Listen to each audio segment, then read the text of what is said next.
And aloha, everyone. I just want to welcome the guests that we do have, all of our guest speakers and honorary guests, and those leading our breakout sessions are all jumping on.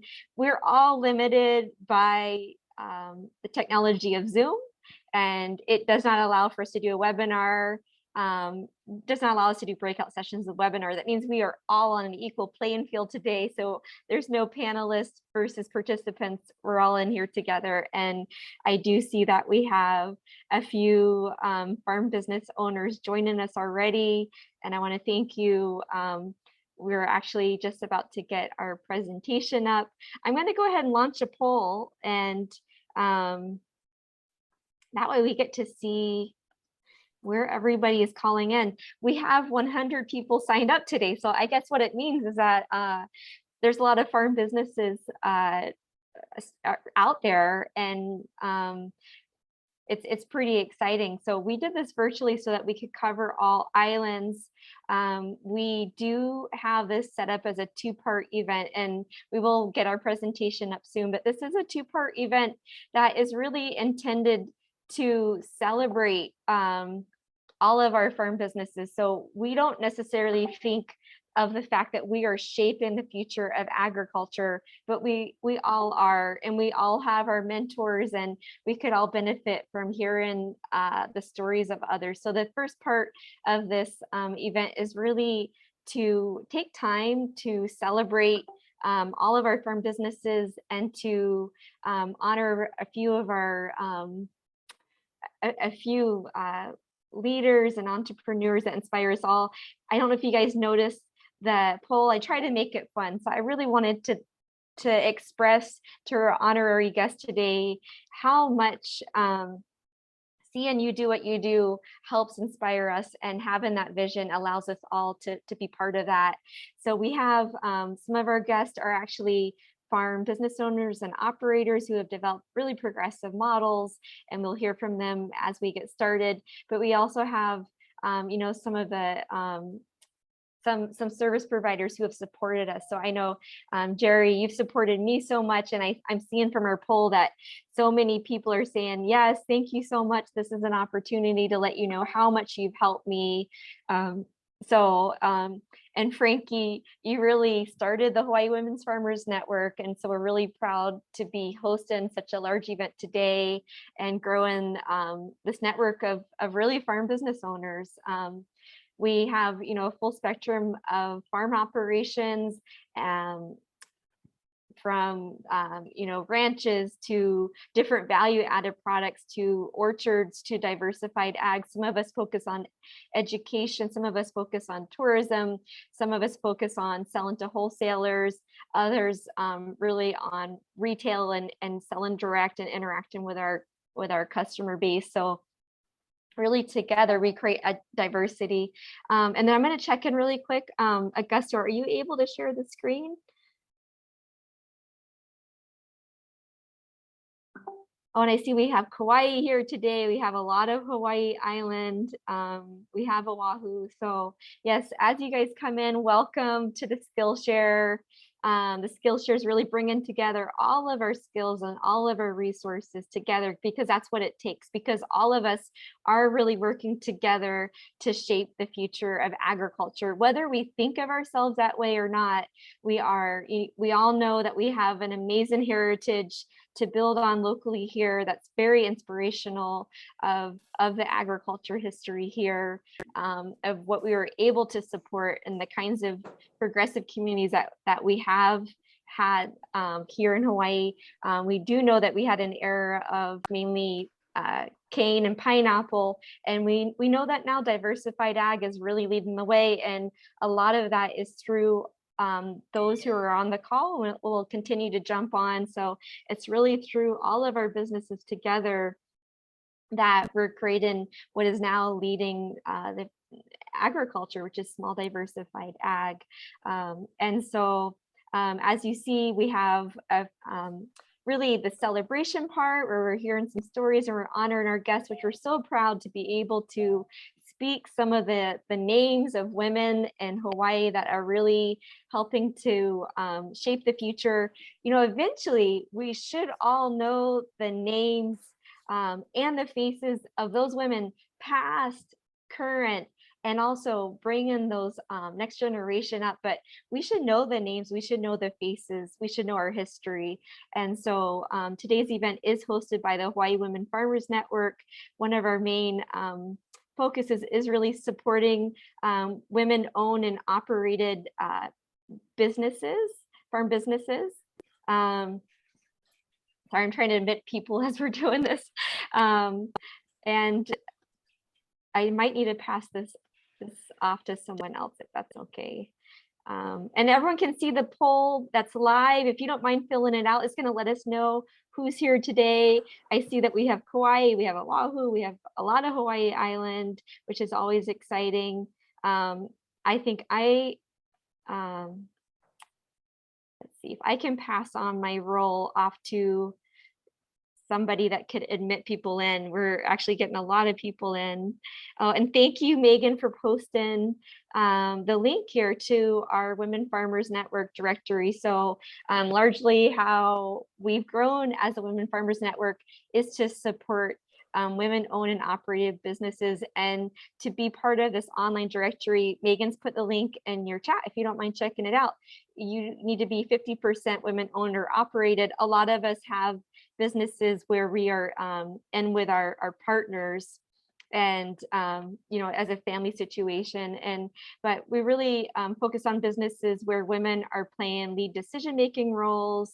Either it's their business or they do it with a partnership, but they play a leadership role. So please check out the Hawaii Women Farmers Network if you can. I think we now are starting to get most of our participants on, so I'm going to officially start. So welcome to the Skillshare. If you don't mind, fill out the poll. Hopefully it's fun. Thank you. It's 4 o'clock on a Tuesday. We're just getting started. We're very excited. We had 100 people register. I'm not sure who can make it right away. Some are going to be jumping in as we go. But I do see that we have a lot of Hawaii Island represented, Oahu, Kauai. We do have businesses that haven't started yet. So they don't really know if they have a viable business model. We have farm businesses that have been going for a year or less, and they still are trying to really get set up on the right foot. And then we have those who have been in over a year, but they just haven't really had the time to dial in everything. And really, I think the largest group is either those who are just starting or those who are established. We're looking to scale up or to diversify. So it's just letting us know who's in the room today. I do see that there's quite a few that have not registered for FSA. So part of this event, you'll see the third part really is a resource fair. If you guys have not registered for FSA, that really is step number one. We have a breakout session with FSA led by Jason. And really the first step to accessing a lot of resources, including different loan programs and disaster relief, but also being filtered out to the other service providers, is to initially get registered in FSA. If you're registered, but you've moved your farmland, you're on now a new lease, you also need to update that, because FSA is actually based on your parcel. They have a record of where you're farming at. I do see so much love coming in of all the people who are excited to give a big mahalo to Sally, because they're also trying to create farm businesses that use regenerative practices, to Jerry, because you've helped so many of us get our own businesses going or help us with our operations, to Diana, because you have such a inspirational model. We've been watching you, and it's so exciting to see the co-op that you've created and how much you've grown with big institutional partners, and just how creative you've been. And Darian with Found Her is a very progressive program that supports all kinds of businesses, but largely you've seen quite a few kind of food or farm oriented businesses. And then Frankie, you started the Hawaii Women Farmers Network. So here we are today, and we thank you for all that you've done. You can also in the poll kind of get a feel for which breakout session you might register for later. And then you guys, I have a few questions that I just need to ask, because this project is really funded by you can see the logo here is the Western Extension Risk Management Education. A lot of us get into farming or these kinds of businesses for the love of it, but we don't want to be risky. We don't want to be throwing our own income into it, not having any capital, and then just find us in a place where we gave it our all. We didn't really do the back end business stuff, and we just kind of hit the wall and we burn out. So the topic today is farm viability, and we see viable as meaning that you can really stay in business for the long run and grow. And so you can see that today we're going to start with our celebration with our honorary guest, and then we're going to dive into some meat, and we have really a look at the skills and tools that are going to help our businesses be viable. And so we're going to not just talk abstractly, we're going to really dig into what does that mean to you into farm businesses. So we're looking at what tools specifically, what should you be doing monthly, what should you be doing annually, what record keeping do you need to do? How do you assess if you're on track? How do you relieve some of that anxiety of not knowing? And we pose some really fun questions, which are just, can I support myself full time with my farm business, or am I going to need off farm income? So that's a candid conversation that is all part of, is my farm viable? So the third part after our guest speakers will be the resource fair. You'll be able to attend 2 breakout sessions. And then I want to remind you that this event will continue on in person for those on Oahu. So you will be able to meet one-on-one. So say you go to a breakout session and you're able to learn quite a bit, but now you're ready to meet one-on-one and really sign up or really bring all your information on Thursday. You can do that at Kunia Village, and Logan will tell us a little bit about that next. So Augusta, would you mind sharing, going to the next slide? Okay, we're taking the poll, so we're on. Okay, let's go to the next slide.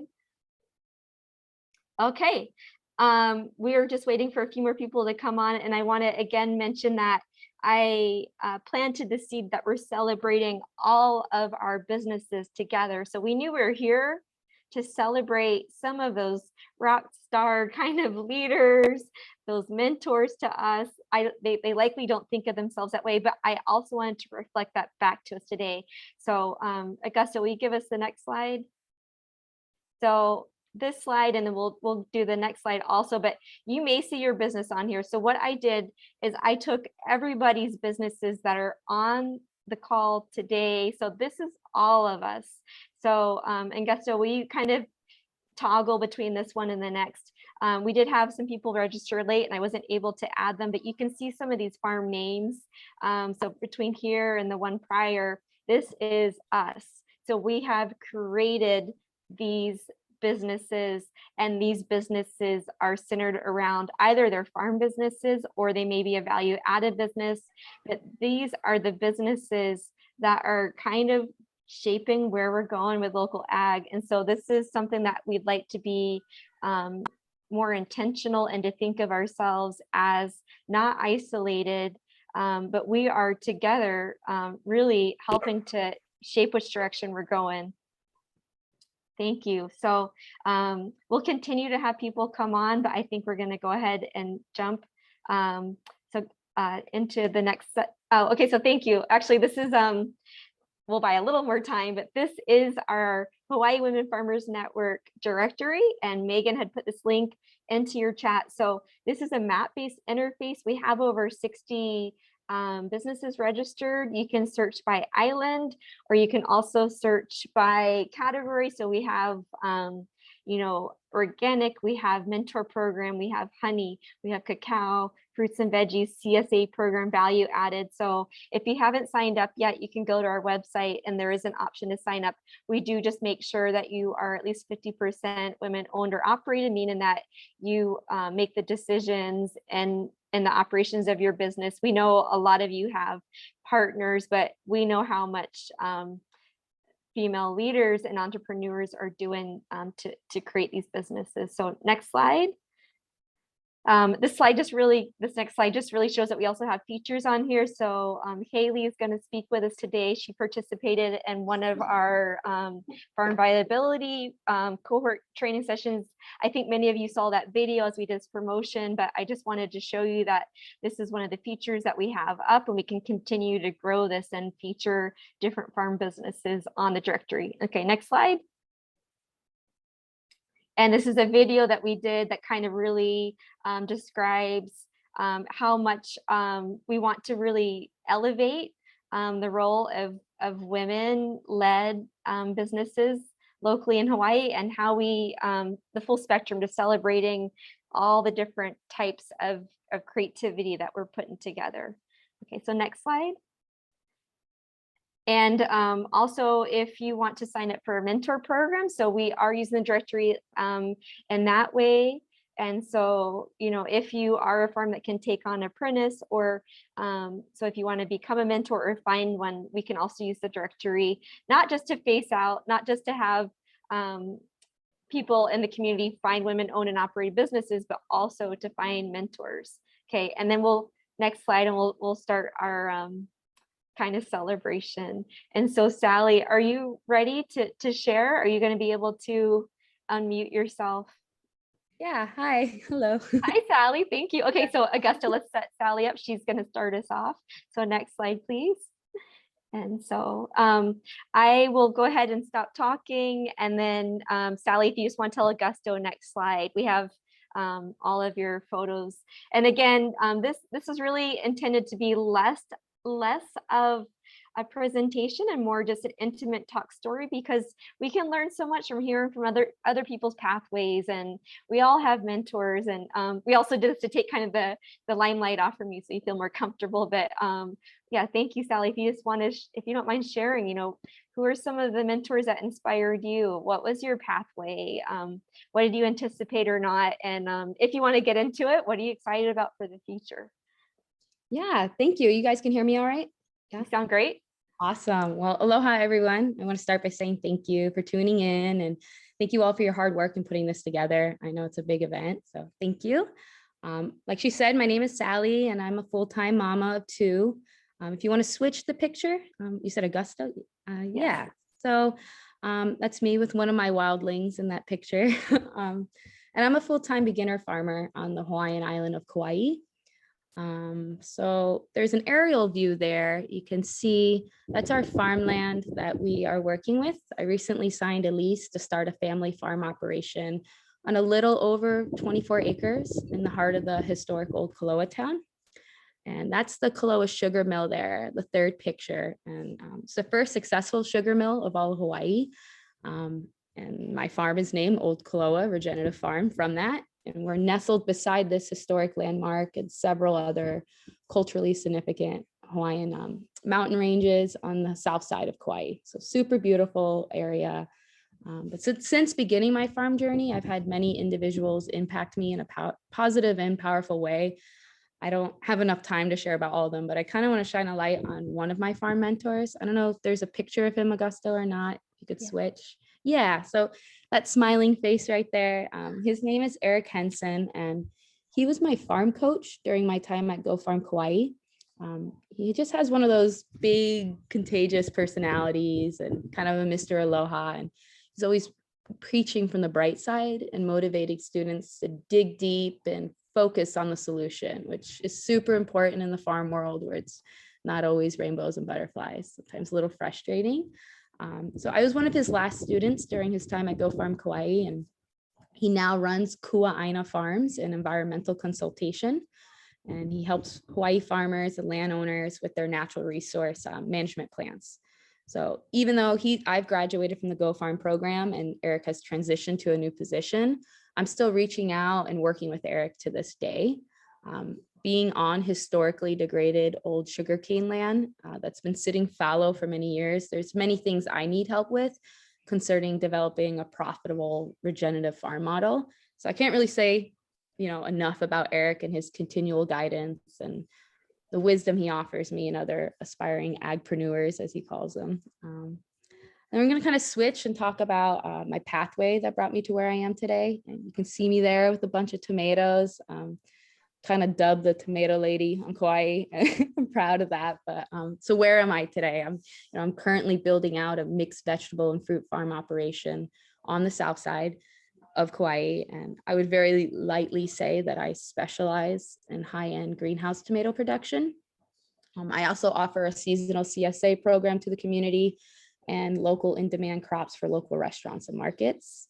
So our farm was recently selected as one of the 100 pilot farms across America through the Soil Carbon Initiative, which is backed by Green America, to work with leading soil scientists to develop and implement a site-specific plan to regenerate our farm soil over the coming years. So once that's completed, we will be one of the very first Hawaii-based certified regenerative farms, which is really quite special to us. We really believe that healthy soil equals healthy food, which equals healthy communities. We have a lot of obstacles here, just like everyone does on Hawaii, but even more so on our tiny island. We got one Home Depot, very limited resources, very scarce. It's very hard to get land. It's very expensive. So where I'm at, there's a lot of challenges, but I'm in the development phase where we're just trying to build out key infrastructure, like a post-harvest wash station, off-grid cold storage, just to be able to scale up production over the coming years. And like I said, I'm going to be closing up here, but I'm a recent graduate of the Go Farm Ag Excel Kauai program. And I'm sure many of you are familiar with Go Farm, or you're going to be, because I see Janelle's speaking too, the wonderful Janelle.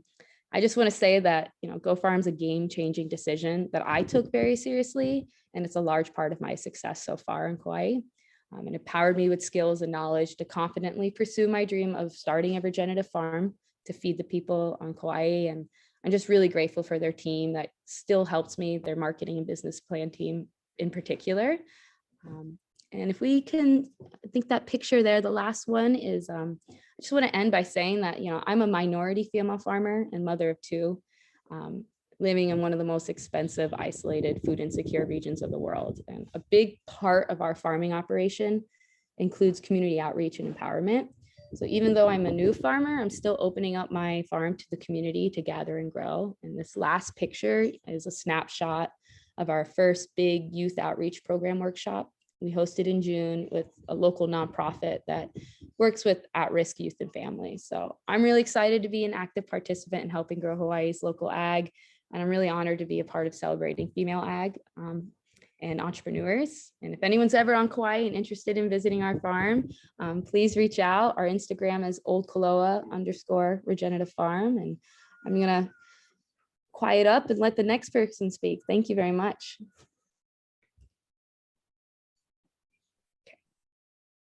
Thank you, Sally. I think, Jerry, you're next.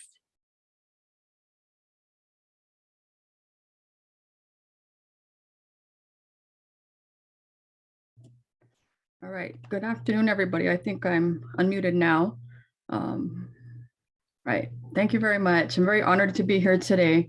My name is Jari Sugano, and I served for 20 years as an extension agent on Oahu. I recently transitioned to a county administrator.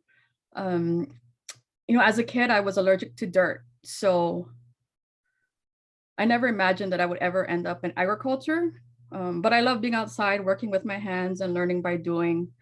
Very excited tonight to be here, seeing a lot of wahine online, helping to strengthen Hawaii's diversified agriculture industry.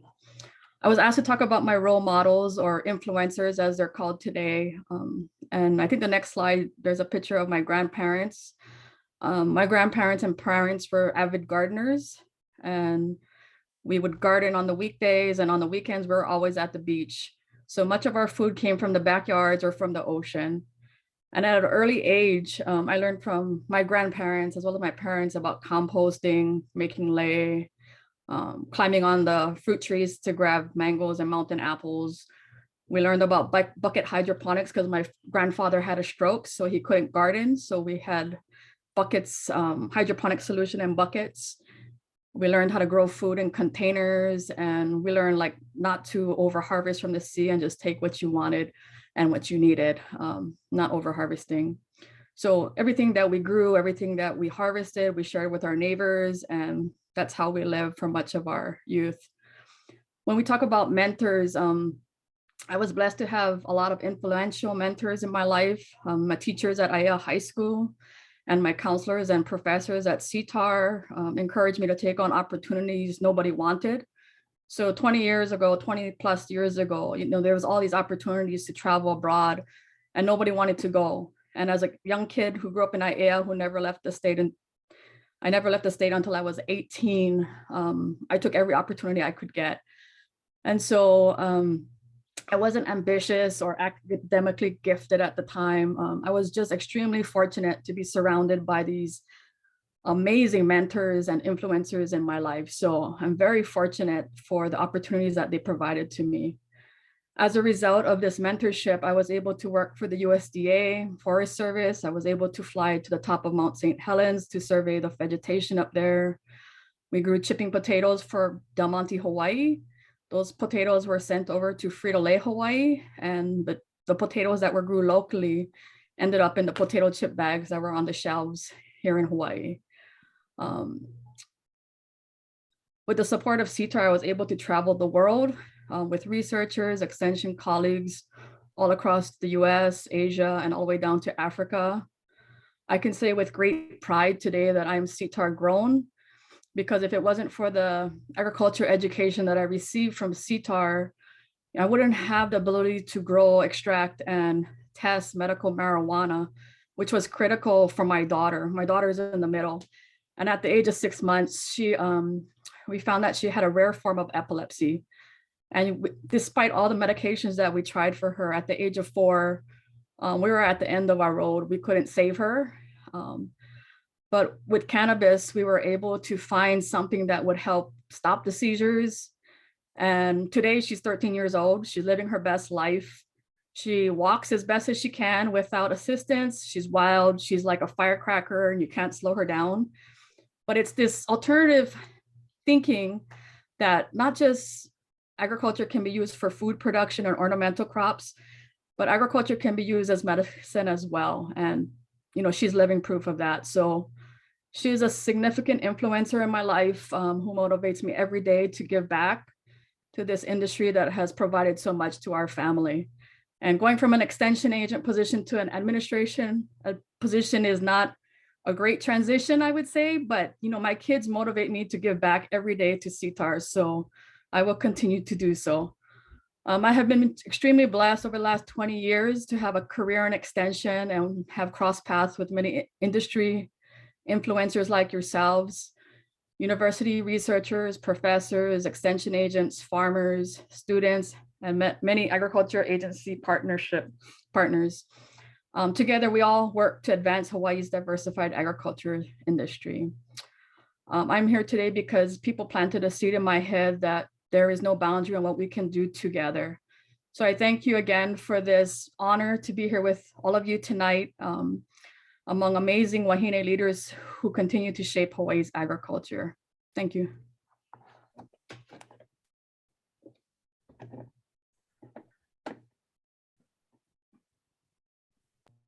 Jerry, thank you so very much for that. I don't know how many of us start feeling alone sometimes, but none of us do this alone. None of us can do this alone. So thank you so much for bringing us in and all the support. I don't know how much we can see ourselves, but you've done so much for us, and thank you.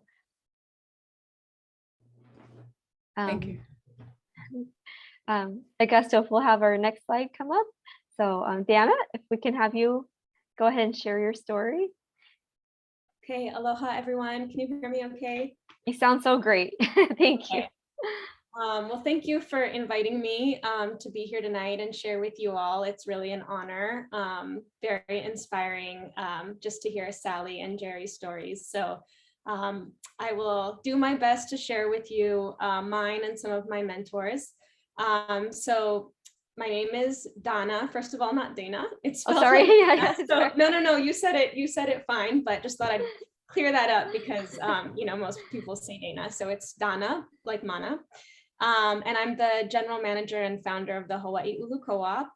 We are a farmer-owned cooperative. That's our business structure. It's a unique business structure. I feel that it's a bit misunderstood here in Hawaii, but it's a social enterprise for starters. And it's kind of a hybrid nonprofit for-profit. We don't exist to generate a profit for outside shareholders. We exist to serve an unmet need that is shared by, in our case, our farmers. But there's lots of different types of co-ops. There's consumer co-ops like Kokua Market. There's utility co-ops like the Kauai Utility, electric utility. There's lots of agricultural water co-ops in the state. So any members, any users who get together and want to form a community-based business to solve a common need, it kind of qualify for a co-op. And in our case, you know, our members' common need was accessing a market for their ulu. Today, ulu has, I think, really fast-growing market traction. But when we formed in 2016, it was a pretty different scenario, and it was really hard for farmers to find markets, especially in the height of the season when there's an overabundance of ulu. So we developed a line of manufactured products and really pooled our resources to capitalize the development of the business, because starting up a manufacturing business, which is what we kind of are at this point, is really expensive when you think about factories and equipment. And even just having the cash on hand to pay all the farmers when all their fruit is coming in the same month of the year. So that's really been the benefit and the strength of the co-op. And I think what's allowed us to grow and succeed over the past almost 6 years is our collective strength. It's the strength in our numbers, the strength in our collective action. You can go to the next slide, please.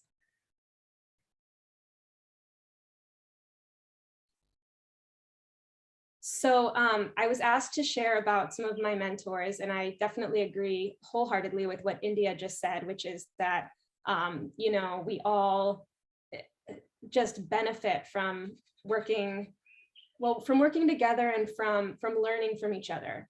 And so I selected 4 people who have been really influential in my life, and I think played instrumental roles in either where I am today or how I think about what I'm doing today in Hawaii's ag sector as the manager of the co-op. And I should say that we also have kind of 2 farms. We have one farm that we established, my husband and I, in 2015, which is in South Kona, and that's a restoration of the traditional Hawaiian breadfruit belt, the agroforestry system.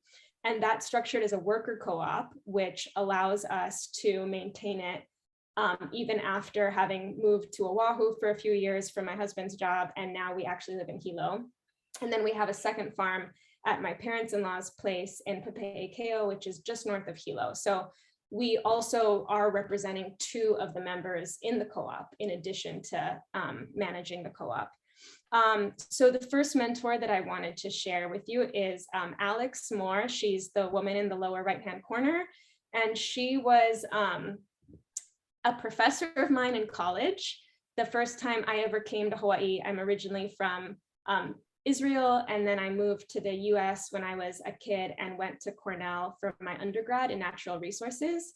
And Alex was a geology professor, and she started a field course in Hawaii. And that was my first time ever coming here.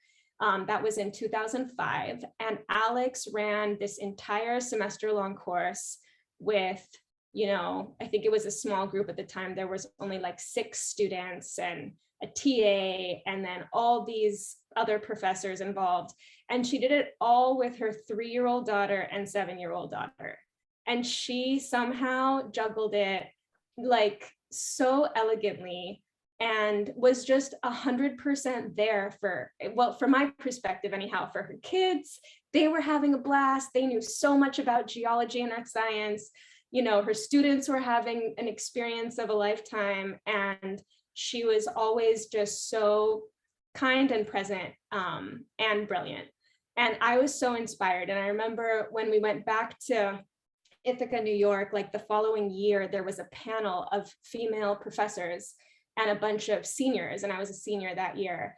And it was like a talk story to talk about what we were going to do when we graduated. And everyone went around and all the students talked about where they saw themselves in 5 years or 10 years. And all of the students were talking about, you know, grad school and maybe staying in academia or going into other fields. And Alex just stopped everyone and like reintroduced herself as Ellie and Claire's mom. And she was like, you know, girls, there's more to life than like a career ambition. Like my greatest accomplishment is my daughter's. And that's really how she viewed herself. And she hated all the bureaucracy of academia. And I think eventually actually retired early because she was so sick of it. But I was just, and I continued to think of her and remember just, you know, the quest for balance and the fact that while we tend to define ourselves so much by our careers and our titles, it's like, I'm Ital and Leia's mom, you know, and that's at least half of what I do, probably more. So the hat that I wear and how people know me, like, yes, that's a part of me too, but equally, if not more importantly, you know, are my children and my family. So Alex really taught me that. And I try to remember it as often as I can. And so I'll go through the rest a little bit more quickly. So just above Alex is Richard Spiegel, who some of you might know. He's the founder of the Volcano Island Honey Company, which was sold in, I want to say 2012, and now has a new name. Oh, what are they? I forget. Rare Hawaiian Honey Company. They're based in Waimea. But Richard was one of many farmers that I met. In 2005, I interned for Peter Merriman in his Waimea restaurant. At the time, Peter had a partnership with the Hawaii Farm Bureau, and they were doing agritourism. And I was hired for the summer to coordinate the agritourism program. And Richard was one of the farmers on the tour because the restaurant had made a white honey sorbet at the time. And Richard really taught me about sustainable business practices. This is, you know, 2005 was probably when like the triple bottom line economics and social entrepreneurship was sort of budding and still kind of new.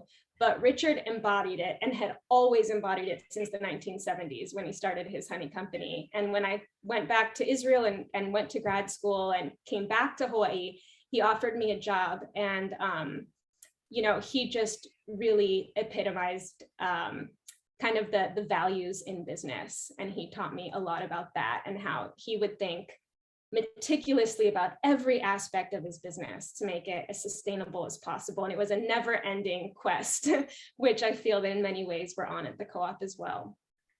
And then the lower left-hand corner, that's one of my master's thesis advisors, Moshe Schwartz, and he taught me a ton about co-op business economics. He's an economist, and I did my master's on co-op business strategy in Israel. Israel has a really strong cooperative sector. Most people don't realize that 10% of Israel's GDP comes from co-ops, and Moshe is like an expert in that and taught me so much that I apply to my work as a co-op manager here every single day. And finally, the last one on the upper left is my newest very significant mentor. Travis Forex is the executive VP of membership at Organic Valley, the dairy co-op. And he's really adopted the HUC and me personally as a mentee. And he's taught me, and I think about this all the time, to be a duck. And to be a duck means to let any kind of negativity or criticism just roll off your back. Because, you know, working with now 121 farmers, many in the community, you know, we have 24 employees now. You just can't help it. When you're dealing with humans, there's a lot of challenges, and sometimes things get difficult. Sometimes people say nasty things. And Travis just really taught me how to deal with it. And I keep trying to work on it. But I think it's such a valuable lesson, because when you're trying to create some systemic change, you just run into a lot of stuff and you have to work with lots of people, and it's important, but it's also challenging. So be a duck. Thank you. That's it.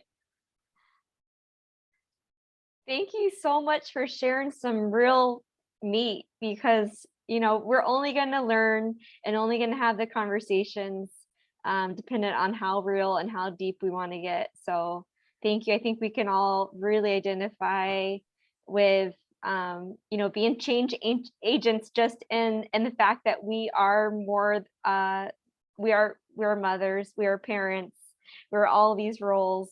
And yeah, maybe that's the biggest challenge for our next generation. And maybe we can have that be a, you know, a way that we support each other with the Women Farmers Network. Because I don't know if we've mastered that yet, this generation, you know, how to do family and how to do work and what that looks like. So thank you so much. And thank you. Augusta, will you change the slide? And Frankie, thank you so much. You're our last honorary guest, and we're so excited just to hear from you, where you're at today, your mentors. And for those who don't know, Frankie started the Hawaii Women Farmers Network, and we're just so grateful for it. And just, you know, you continue to help us grow. And I think most recently, well, we're going to hear from you. So thank you. But Frankie, are you able to speak? Yeah, you guys can hear me all right? You sound so good. Thank you. All right, great. Well, thank you, India and the whole team at ORCD for having me on this panel. Yeah, my role is Ko'ola Mountains Watershed Partnership. I'm the Community Outreach Liaison. But most of you probably know me here from the Women Farmers Network or some sort of mini grant project in between that. But yeah, I mean, you guys give me I'm one of those people where it's really hard for me to take that kind of compliment and that I started this, but I always want to bring it back that Jean Brokish was the one who had the dream for Hawaii Women Farmers, who's no longer on island, but doing a lot of great work on the mainland. But a lot of that comes from her and her brainchild. And I was just one of the few team members that got to help begin it and then stayed on and kept growing it. But I will flip to my next slide and I can kind of share my pathway and my mentors. So I was asked to share a mentor and I could not pick one. I'm born and raised on Oahu, and I've had a very Wahine-centric upbringing. I paddled my whole life. I have paddling today after this session. But those women on that team at Waikiki Surf Club have been major mentors for me, my coaches, Auntie Luana Proiseth and Richlyn Fong. In addition, my high school paddling coach as well, who's no longer with us, but he never looked at us like we were weak or that there was a difference between us and the men who paddle. Like, we were just as strong, if not, we should be better. We should be treating the equipment better, more strategic, have more thought going forward. And you know, I never looked at myself as being less or more than Kane or Wahines. You know, we're all on the same path and we all have to collaborate. So whenever I'm getting stressed or like starting to be like, the world's on fire and things aren't going crazy, you know, I always think back to my coaches. And, you know, like my coach would always say like, oh, get your shades because the future's looking bright, you know, and having as positive as an outlook as I can. And if you know me, then you know that I am ridiculously optimistic, which is part of that because of who my mentors are, including my friends who are those silly girls on the left. 3 of them are now doctors and one is a teacher at one of the elementary schools on island. So I have big pushes for career pathway and developing who I am as somebody who lives on Oahu. My family, who's on the left, is another mentor. My parents, and then my sister and her Kane, Shane, who I third wheel with all the time. And my parents particularly shared a lot of family history in the past couple of years. It's not much to do during COVID. And I did find out like my family in Pennsylvania from like generations back are potato farmers, and that I do have strong connection with agriculture. And then that, I mean, I knew this, but I didn't really put it together that my grandparents, both my grandfathers who were on Oahu, had big impacts in environmental changes here, such as the reef runway and a lot of the marine core work. And I think that sat heavily with me as someone who was already kind of in environmental work, and I was like, whoa, like somebody joked with me and said, oh, you're like making up for all of the work and damage that they did in their previous generations. And it, you know, that took a while to unpack. And I think what it does is it does set it right, that it's not just like, oh, who did worse before the next generation, but that anybody who is living, visiting Hawaii has Kuleana in the space as a guest here, and to do right by it in some way, whether it's producing food for our communities, helping minority groups, environmental work, forestry, which is my full-time hat. And so even them are still people that I look to constantly. And then should we add any more mentors, or were those the main ones? Next slide. Yeah, we got next more. slide. Yeah, Next slide. I have so many mentors. I have so many people backing me up. we got 10 more slides. No. Thank you. I'm sorry. Cut me off if you need to. No, but hard. yeah, and so growing up in Hawaii, I did like have a lot of weird backgrounds, like most kids who play softball and soccer. I was a pretty suburban kid. So my parents put me in ballet, tap, and jazz at a small studio in IAM. The teachers who taught me and made me cry growing up then became my boss and colleagues as I was a teacher with them. And those women taught me a lot about like holding the stage and like holding my ground as a teacher, and having that confidence, even if I didn't know what was going on. And just to be okay with the situation, like the show is always going to go on. Like, even if the worst thing is going on, like you gotta keep stepping forward. Like you can't just give up. So you might know me as a little bit stubborn because I just don't give up. Yeah, and then that's kind of how I got into working with the Women Farmers Network. After I got my master's in natural resources, environmental management, working with more strong wahine like Dr. Linda Cox, Dr. Mehana Vaughn. Dr. Linda Cox was like, girl, you need to like get a job, like you got to go work. And I was really lucky that my resume was strong enough, and Jean Brokish took a chance on me, and I got hired on full time with ORCD. And as with the year of working with the Waianae community and those farmers, she then asked if anyone would be willing to like build this workshop, the set of workshops that we were going to do for the Women's Farmers Network. And I was like, what is this? And you know, it wasn't even a term yet, which is such a wild thought. Of 2017, I was very sick that day. I thought I was going to get fired because I was exhausted. I got really sick from one of the Molokai channels I had done, but came back and the team held it down for me, and then we kept the day going, and then we continued on statewide. And you know, it was just, I felt so much support going into that, and being able to hold this workshop, and all of these people came together that I didn't even know were gonna be part of my lives. Like India actually came in 20 minutes after the event and was leading this, you know, and you just don't know where people are gonna end up in your lives. And so that event, as sick as I was, it was a real turning point. And a lot of you were just, you know, people I've gotten to meet and influenced me and pushed me to keep going as women farmers. I can't select one, but all of you just, you know, wanting to keep going and wanting to push forward made me want to keep working on the program. And that's how I got to take people on conferences and bring guest speakers from the mainland. And it was really shaped by the community and me wanting to build that relationship with everybody, and being able to see together that this network of women is one that's strategic and strong and supportive, and it's going places. And I think that kind of goes into like what I'm excited about for the women, like women's contribution in local ag. Like we're seeing so many changes. I see Collie's here, and she's now the director of Maui Department of Ag. And I think that's huge as a Native Hawaiian and as a wahine to take on that role.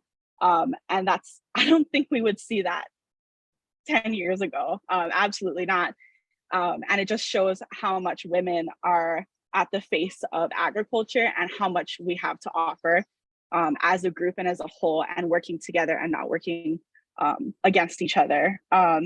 And I just want to again emphasize how proud I am of the work of the ORCD team, who's really taken it a whole nother step forward since I've really passed the torch. With that Women Farmers Directory is amazing, and it just keeps growing and growing, and the videography that's been done. Yeah, and it's just really scrolling through these participants is seeing all of these steadfast farmers and ranchers who are just kicking butt and keeping going after everything that's been happening in the world and not giving up. And yeah, I'm just so excited to see where women in agriculture continue in Hawaii. And I'm sure I've overspoken my time, but thank you so much for having me. Yeah, I'm available. I'm around. Oh, I also forgot, these guys inspire me. My field crew at KMWP, these crazy guys on the mountain. Sorry, I forgot them. Okay, I'm done. Megan, maybe you can drop in the link to Kolau Mountain Watershed Partnership, because they do amazing work. Frankie, it's always so exciting to see you out there. And, you know, you really touched on the stewardship component. And we're about to hear from our first guest speaker, Gabrielle. And she's actually with American Farmland Trust, which is where Jean Brokish is now as well. And she's leading the Women for the Land initiative. So Gabrielle is going to see if you're ready to talk pretty soon. But first, Augusto, can you switch to the next slide? Because I really want to thank all of you. You know, we've expressed this through our words, through our, you know, being here today, but also, Augusto, if you can share the next slide, if you're still able to share screen. I don't know if we had a technical difficulty, but you know, I reached out to some local businesses, and I just want to let you guys know that they just poured on their love. And so we're about to share screen again. So Augusto, the next slide, if you're able to. Oh, sorry, Darian. I apologize. Sorry so much. So Darian is with Founder, and I really apologize. The screen had gone down, and I think Augusto has some technical difficulties. But if you would kindly share about your story and what you do, and for those who are on the call, we'll get to work with you as a breakout session to really learn more about the organization. But I'd really like to hear your personal stories and your personal mentors, and thank you everyone for the level of detail that you've been sharing. So yeah, thanks everyone. Yeah, my name's Darian Seguenza. I work with the Purple Maya Foundation, but specifically I'm the program director for the Hawaii Found Her program. And so what we do is we have a 6-month business accelerator that supports women-owned businesses here in Hawaii. So not necessarily just ag-based, but our first cohort happened last year and concluded this March. And it happened to be that 3 out of 5 did have some kind of food systems relationship. So that is how I was able to support Poli Poli Farms, Hawaii Farm Trails, and Waimea Herb Company, which was awesome. My personal experience, I know we're short on time, so I'll just keep it quick. My background originally was in fashion design. I'm from Los Angeles, but I have familial roots here.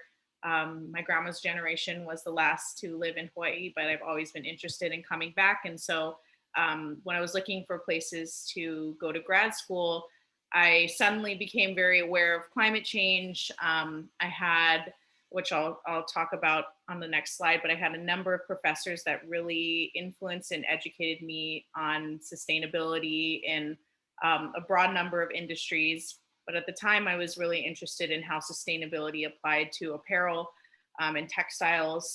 And when I was looking for a program, I found at the time it was called Global Leadership and Sustainable Development at HPU in Honolulu. And so I moved out here in 2017, was super passionate about that program, kind of unsure what I wanted to do exactly, and then sort of got into this whole entrepreneurship support field totally by accident.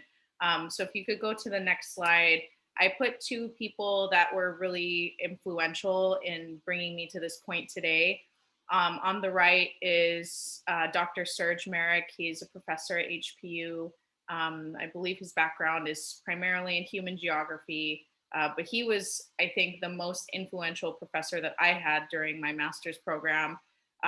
He really expanded my view of what sustainability meant and taught me a lot about the challenges that are specific to Hawaii in our environment and the way that people interact with it. And also was a person that guided me toward my first job kind of in this incubator accelerator space when I started working with Elemental Accelerator. So I'm really thankful to him. He was my master's thesis advisor. So we were talking all the time. So that was, one person that I think was huge for me. And at the time I went through working with Elemental, and then I moved back to LA. I was working at the LA Clean Tech Incubator. And I was specifically working on programming for women-led businesses in LA. And I just, in my personal life, in the lives of the women that I've met, in the companies that I've supported in my career, I've just seen such a huge lack of interest and resources and support for women-led businesses. And that always really, really bothered me. And I wanted to be intentional about creating opportunities for women to have access to capital. Mentorship is always important, but I feel like funding is something that we just do not receive. If you look at the statistics, women of color receive, I believe, like less than 1% of venture capital a year. And so just all of these things combined made me think about wanting to turn my career specifically towards something that was supporting women. And when I was scrolling on LinkedIn one day and I saw the Purple Maia Foundation posted the program director position for Hawaii Found Her, I couldn't believe it. I was like, oh my gosh, this is the coolest thing I've ever heard of. A business accelerator that not only has the traditional, I should say the more common components of business development support services like education, mentorship, access to accountants, things like that, but also had a non-dilutive grant. So just a grant that doesn't take any equity in your company in exchange. I feel like I've rarely seen that, in addition to a care stipend that the companies could use however they saw fit to take care of their keiki or kapuna during their time in the program. It seemed like a program that was really designed to support women holistically. And, I thought that was something that was really beautiful and really needed. And so I've been extremely blessed to have this role, to be able to meet so many inspiring women, just like all of you on the call today. And, we just wrapped up the applications for our second cohort last Friday. So we're interviewing everyone right now. The person on the left is Eric Johnson. He was an executive in residence when I was working at the LA Clean Tech Incubator. He's super smart, super kind, funny. He has a personal, his personal life. He invests a lot in businesses that are owned and operated by people of color. And so we have a lot of shared values. And whenever I had doubts about my own abilities and, could I take this idea for Found Her and bring it to life? Do I have the right skill set? Imposter syndrome looming over me. He was always somebody that was just extremely positive, always gave me great advice. And I truly would not be in this position without him. And I just texted him yesterday when I sent this picture and thanked him again, because he's just been incredible. So I kind of fell into this all by accident, but I'm just all about supporting businesses founded by women and women of color. And so, I'm really happy. I'm really honored to be here today. I was really surprised to get the email invitation to join. So thank you all so much. I'm looking forward to talking to you in the breakout rooms.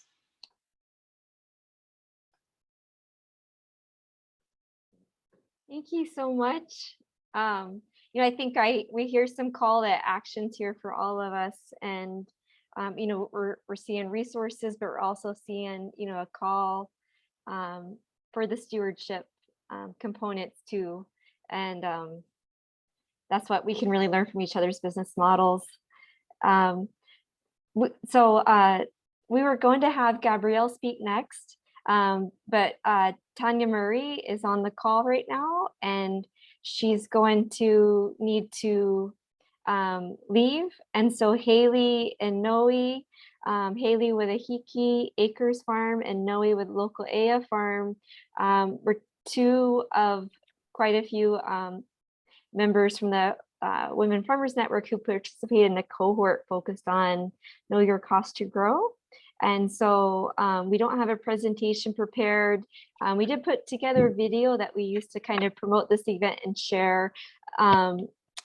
And so we'll skip ahead in a second. So Gabrielle, if you don't mind, we'll skip ahead. But first, if you guys don't mind, I really want to share all of these local businesses that when they heard what we were doing, they were so excited to just mahalo you guys and give you some gifts. And so Augusto, would you please switch over? So we'll hand these out to everyone and coordinate who's on island and who's not. But Jen Holmesy with Found Wood Woodworking. So she uses, again, kind of talking about stewardship, she uses invasive trees and different down trees to make her cutting boards, and she was really excited to gift to you. And Megan, if you have a chance, I don't know if we can put her website in there, or most of these small local businesses are mainly work out of social media off Instagram, so you can also use that URL, their handle,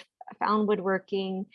Drew Wilkinson with Grow Fruit Hawaii was really excited to also contribute and to give a gift to one of our honorary guests.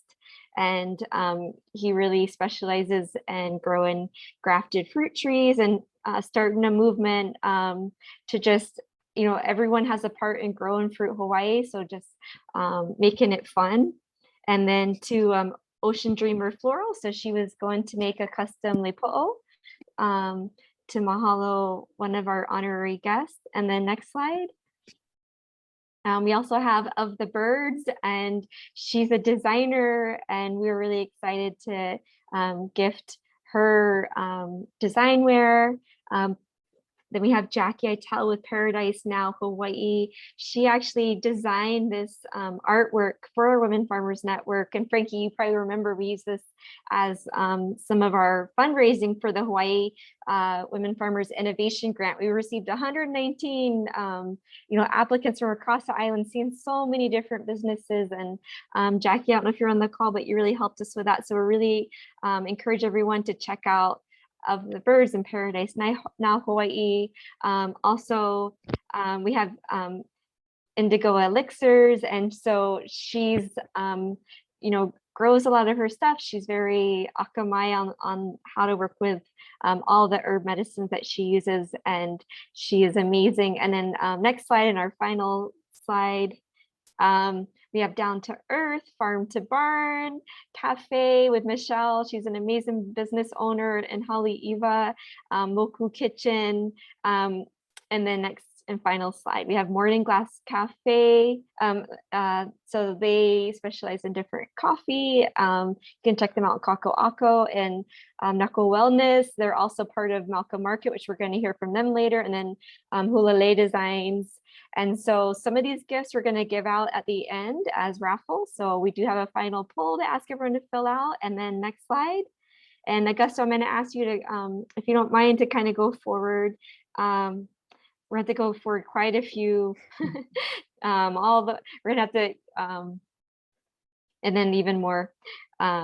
So Tanya, if you don't mind introducing yourself and your work, you're with Oregon Tilth, but really we focused on the Know Your Cost to Grow program that you created. And I think the fact that you created a program and a tool around cost of production information just shows how important that key amount of information is. And I think we probably have Noe on the call, which I'm hearing, and then Haley. So we're going to hear from them briefly, and we'll all need to watch the time. But Tanya, yes, thank you for sharing about this program and what we can do now. So I know it's live online, but if you want to share how we might be able to participate in the future. Yeah, great. Thank you. And thank you for having me. There's someone, I don't know if someone could mute that is not muted, but I can try to ignore it. I just don't know if people can hear me.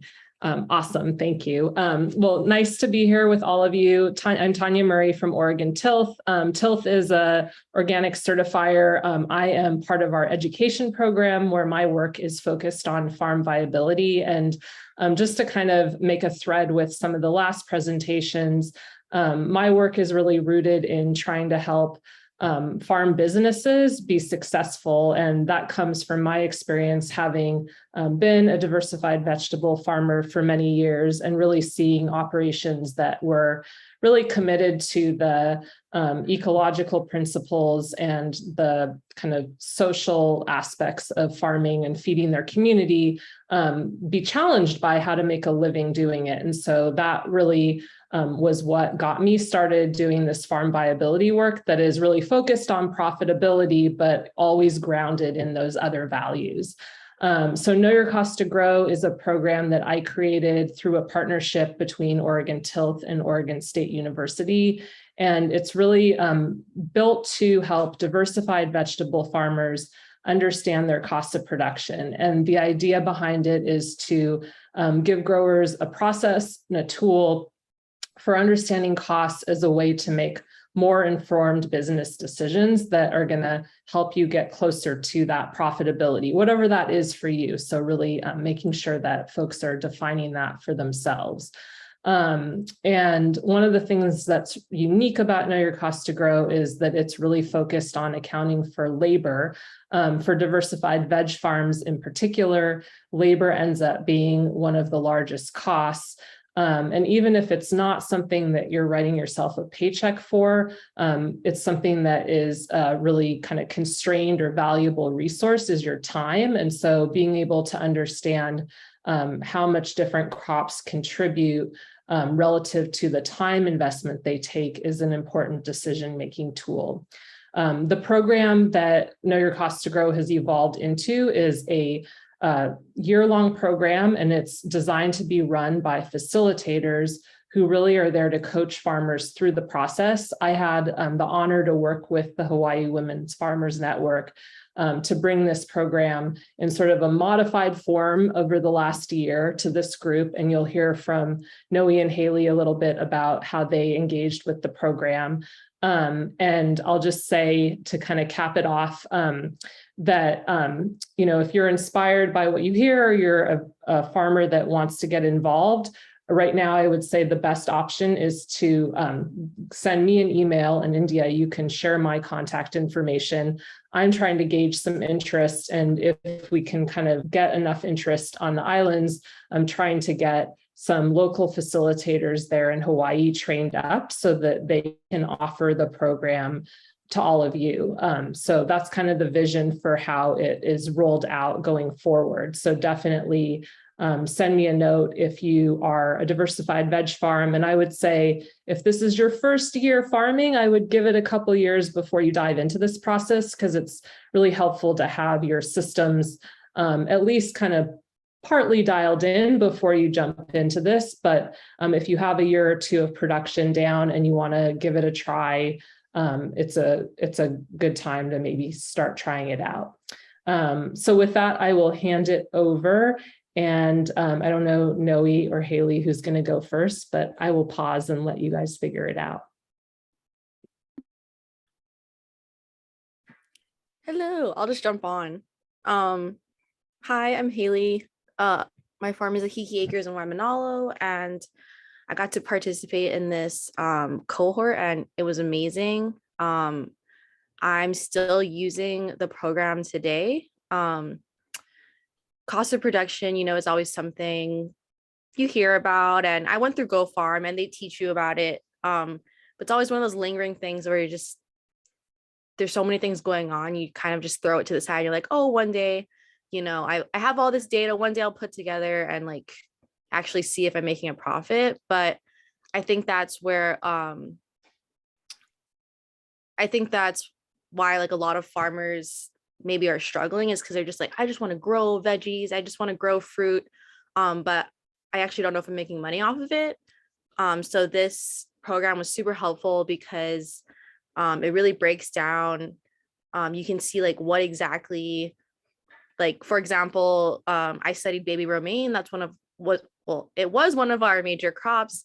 And just seeing like, oh, like, where is most of the cost from this coming from? And seeing like, oh, it's all in our labor. So how can we change, I guess, our systems so that we can make more profit off of that product, for example. And the tool is just really clear, and I thought it was really like easy to use. But Tanya also, like, since she created this, yeah, she had a great way of like making sure that everyone figured out or like could learn how to use it, because it is on a computer. So it's a different like interface. Now I'm just babbling. So where's Noe? No, I think that's great, Haley. And then Noah, we'll have you come on. But you know, a lot of us farmers, we think, okay, if I'm not making money, I just need to sell more. But if your contribution net margin is negative, which we try to throw into that farm viability tool, the more you sell, the more you're going to lose. Because if it costs you more to produce that crop than you can make at the price point you're making, selling more, working harder is not going to make you more profit. So Noe, are you able to share right now? I know you also have 2 little ones right now and you were jumping on and off. Yeah, I'm here. Thank you. I don't know, is my video you sound good, and we can also see you. Oh, okay, cool. Sorry, I have a little guy playing with some blocks right here, so hopefully it's not too noisy. But yeah, I found it really helpful to kind of like Haley said, it's hard to find the time to do those kinds of things that you know you need to do to just kind of take your business to the next step. So having the cohort and just having that motivation, you know, that little push to, okay, this is due on this day and this is due on this day, and just sort of helped me find the time to do it. And yeah, and it was a really good learning opportunity to sit down and look at every step that we go through to produce a pound of lemons, and how much it actually costs to produce that pound of lemons, and then whether I am making money charging the price that I'm charging now, and you know, if I adjust my pricing, how does that change the amount that I can pay my employees? Or if, you know, fertilizer prices jump like they have recently, how does that affect my my bottom line? And those are all easy questions to answer now that I've done all that work. So yeah, definitely a really great program for someone who's kind of already, I agree with Tanya that it's not a first year kind of thing. It's something that you want to do maybe a few years in, where you sort of have your routines down and you know what you do to produce a certain crop. At that point, I think it's really helpful to, I don't know, to kind of look at it all with the cohort. Noe, thank you so much. And Haley, thank you so much. We also have some gifts for you that we'll be sharing at the end. And if I know that you guys had to go, so feel free to drop off. But I think what I heard you guys say too is that, you know, a lot of this is around decision making. So with that tool, you can tweak, you know, what if I change the cost of my labor to harvest these beans? What if I invest in, you know, something that will let me harvest, you know, faster and reduce my cost of labor? Will that move me to a positive contribution margin? Will that crop stop costing me money to produce? So, you know, cost of production is such it's an essential foundational component to having a viable business. And there's so many, you know, other kind of finances to track with your budget, with your sales targets. There's so much, but really we honed in on this specific component because from here you can do so much more. So you can look at, you know, ratios to know, am I on a trajectory where my farm is viable, or is my labor cost just way too high where I'm just going to be spinning my wheels? So thank you, both of you. And then so we're watching our time, and Gabrielle, we're going to go ahead and go back. If you want to go ahead and give your presentation, we need to be a little mindful of our time, and then we'll follow up with Rebecca. You're going to really dig into the tools that you use in your consultant business with farm business owners. And then during the breakout session, Rebecca will be holding a session to kind of give a description of what we would be digging into for the farm viability cohort. We'll be offering on Oahu this late fall 2022, and then on Hawaii Island winter 2023 to spring. So Gabrielle, are you able to speak?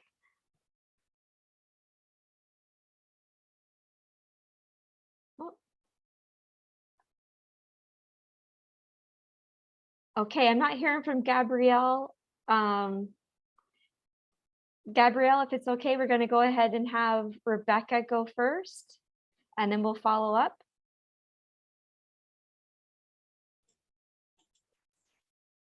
Okay, so Rebecca, are you able to speak?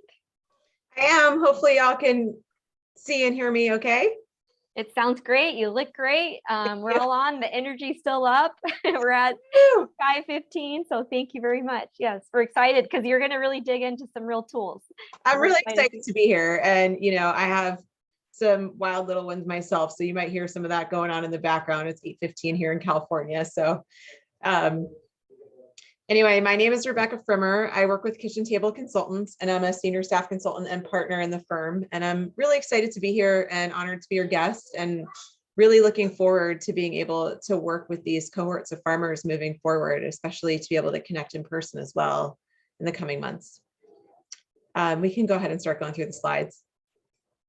So I decided to call my presentation "Why Small Farm Financial Viability Will Save Our Planet," because that is like the root of the reason why I got into this work and why I want to continue doing this work. Because if we can make all of these farm businesses that are doing such good for the world by saving our soil and providing the healthiest food for our communities and working on like carbon smart farming practices to improve the climate, the financial viability of these businesses, in my opinion, is the underpinning of how we're all going to move forward together as a society at large to create a better place for our children to grow up in and to keep sustainable food on our plates moving forward. So I don't think it's a stretch, and that's what brings me to work every morning.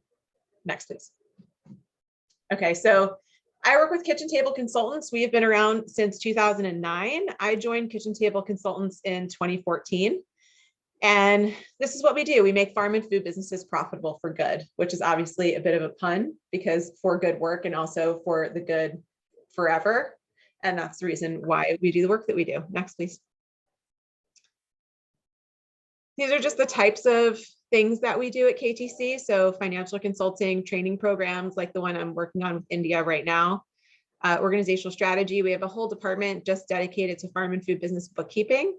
We also have a marketing division within KTC as well, where we do marketing execution work in this farm and food space, and also work with a lot of nonprofits on food systems development. Next, please. We have like 4 fundamental beliefs at KTC and how we work with the business owners and farm operators and nonprofits in the world, which is, we've walked a mile in your shoes. Obviously, like we've done all the things that we're talking about doing. We can understand what it feels like to have to make payroll in a really tough time. We pride ourselves on no BS, just really honest about what we're thinking and receiving your honest feedback in that process. And we roll up our sleeves, work alongside you. The whole idea is like you're bringing in a thought partner, someone that can act like a business partner, but we don't have any equity interests. We're just going to give you our best advice and honest opinions and do the hard work to get the numbers. And we're committed to providing more value than the cost of our services. So we are actually a for-profit consulting firm, and we wouldn't exist if we couldn't provide more financial value than our costs. And we take that really seriously. And that's what keeps us up at night, to make sure that we're trying to do that good work. Next, please. Our approach is around training. So we are the consulting agency that wants to put ourselves out of a job. We want to work with you and get you competent and help you raise your frequency in your business so that you can get to where you want to go, whatever your particular goals are. There's no rules and regulations about how much money you need to make or what's appropriate for your lifestyle, but we want to teach you the tools that you need to get there. And a lot of that is rooted in good financial business practices, accounting and finance practices, to make sure that you have absolutely 100% understanding of how you dial that profit knob exactly where you want it to go. Next, please. And here's just a note about our impact. Since our inception in 2009, we've helped our clients raise over $120 million in financing across the board. When you look at our mix of who we're working with, it's 60% farms. And then the other 40% is made up of supply chain players like food manufacturers, supply chain players, other food nonprofits, other food system nonprofits, and also government agencies that are providing farmer training programs. And so our whole thing is we're trying to pursue this more sustainable future of food by strengthening the resilience and the financial viability of everybody in this food world. And there's just some stats down there, like how in just the year 2020, our clients represented $124 million in sales into the sustainable food space. Next, please. Okay, so thank you for listening to my spiel about KTC. I hope you're as excited to work with us as we are with you.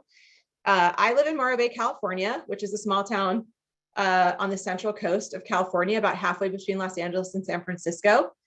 I have a pretty interesting career history, at least in my opinion. I've had a couple of different career changes, but I've owned all or part of 4 businesses in my career, including an urban farm that grew hydroponic lettuce.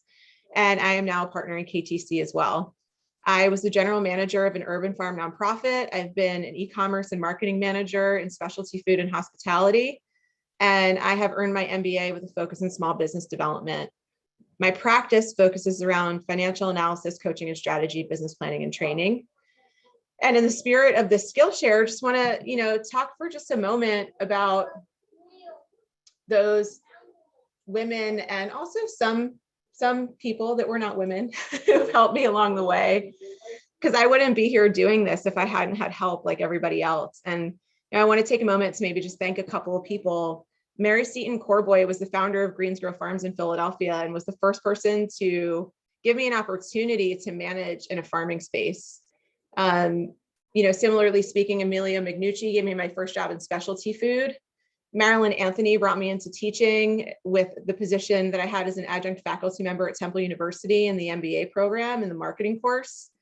Elaine Lemon, who works with me now at KTC, and there's that, someone else was telling a story about how people come and go in different places in our career and lives, was an organic farmer for 15 years and was the first client of mine to want to bring me on and work with me through KTC to help them turn their farm business around.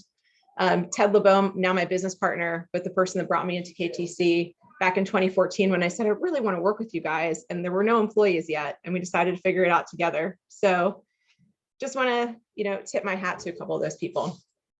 Anyway, coming soon, really excited to talk about the Women Farmer Network Farm Viability training that we're going to be launching together, obviously, with Oahu RC&D.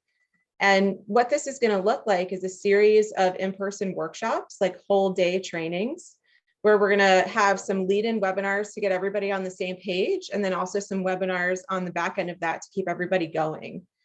We're going to get into like some real meat of the work here and how basic bookkeeping practices can inform the success of the entire business.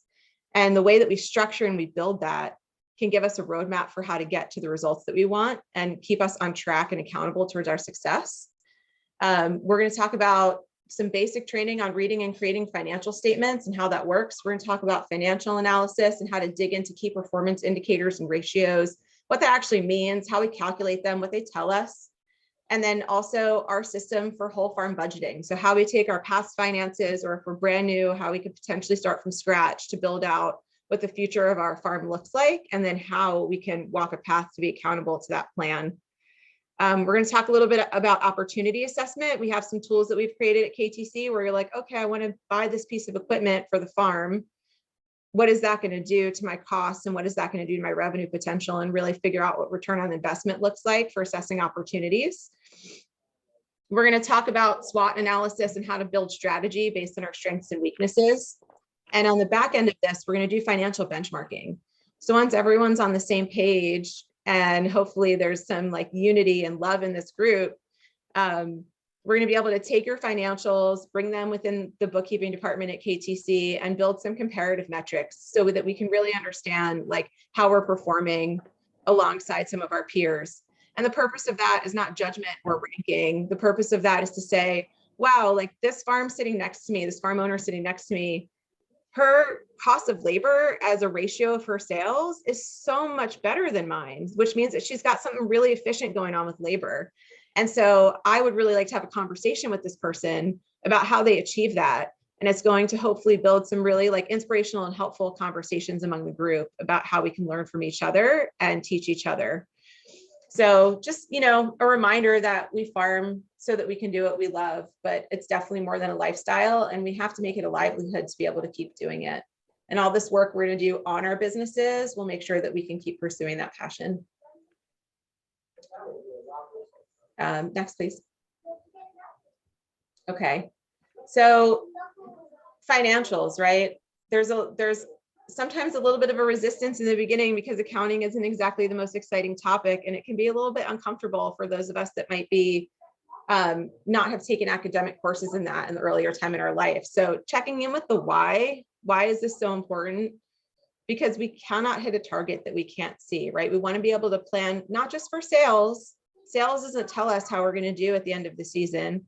We need to also plan for profit and build all of the bridges between that allow us to have that understanding of how we get the end result. So actuals versus budget is a big piece of that process, and getting in a routine of driving your business where you want it to go instead of just executing the daily actions of getting the bills paid and moving forward, and giving you that system for reference anytime you feel like you need to check in. Next, please. So just a real quick touch on accounting systems and why financial record keeping systems are important, right? Recording your farm sales activities, recording expenses, recording banking and credit card activities. It's not just about executing those tasks. It's about all of the things that they inform here on the right side of the slide, right? Like the value of what we've invested. How can we forecast our profit? Can I afford to do this thing that I want to do? Did I actually deposit that payment, right? Like all of these things from top to bottom, and understanding of where your cash in your business actually is. Next, please.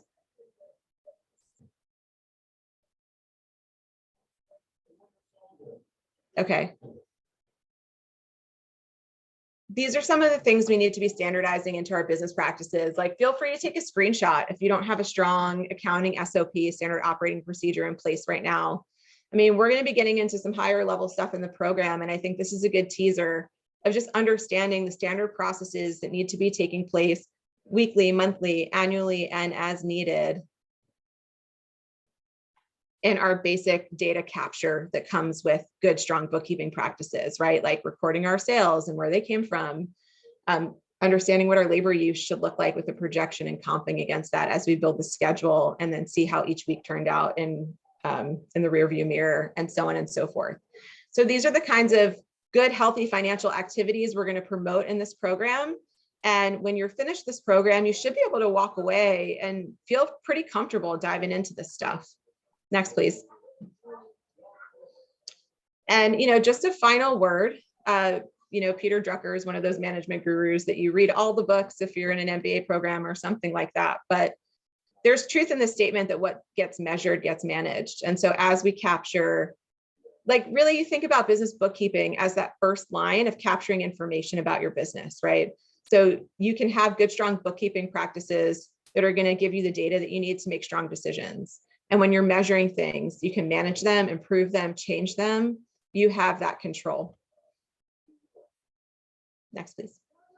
India asked me to share some testimonials. I can't read this, it's kind of embarrassing, but basically a number of people have enjoyed the courses that we put together over time and have felt strong changes in their business as a result thereof. Next, please. Okay, so I just wanted to touch on this.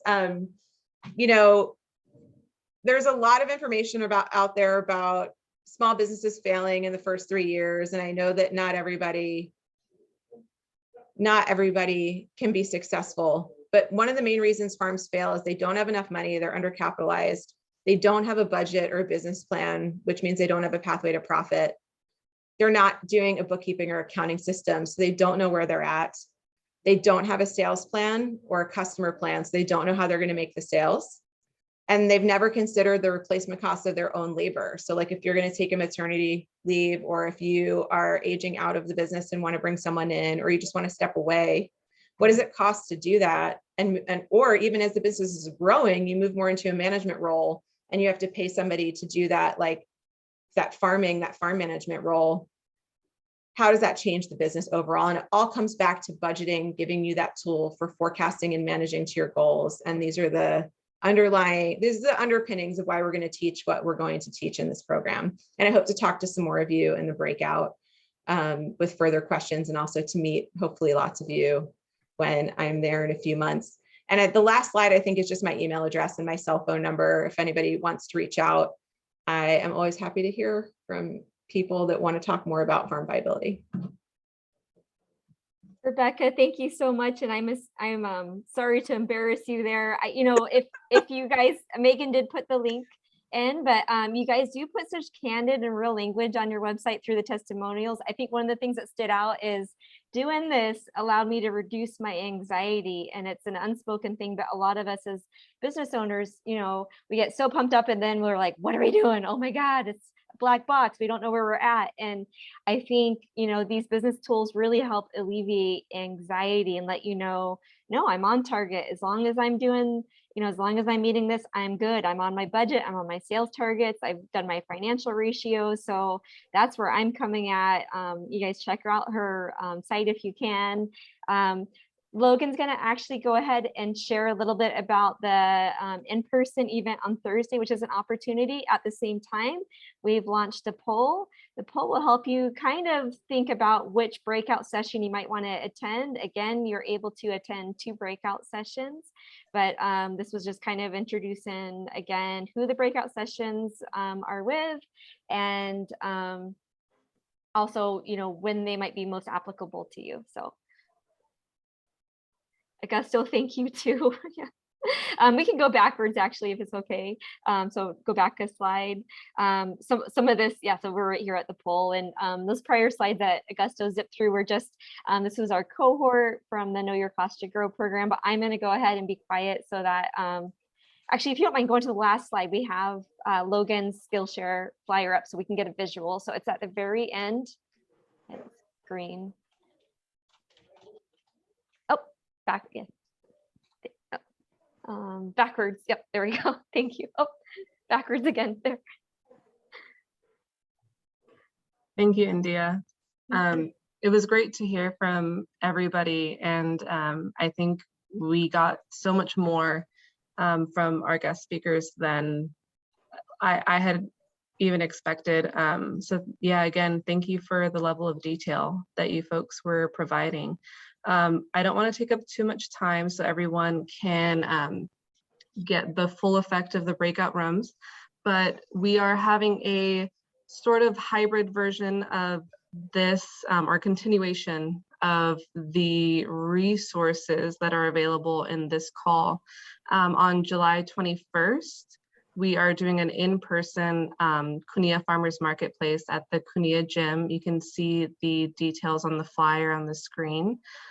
Not all of the service providers that are in the call today will be there. Some overlapping ones will be Eric from the Kohala Center. We have North Shore EVP. I think we have Lisa in the call today, but it'll be Kevin that's at the in-person event. We will have Go Farm Hawaii there, not Janelle, but we'll have Eric. And we will have Jason there. So he'll be a recurring face. And then we'll also have Emily, who you'll have the opportunity to hear from today as well. She's with the CTAR Cooperative Extension. This event is really meant to be an opportunity to kind of shift the way that we engage with service providers. I think especially during COVID, everything has been over the phone or through email, Zoom, and this is really an opportunity to sit down.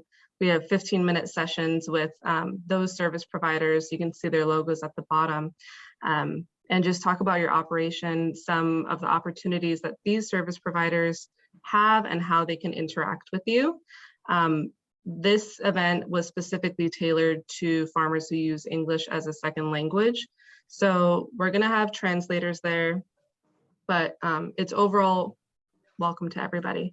If you know anyone who does use English as a second language and would benefit from this event, drop me an email and I can reach out to them or take a screen grab. We have this flyer on our Instagram as well.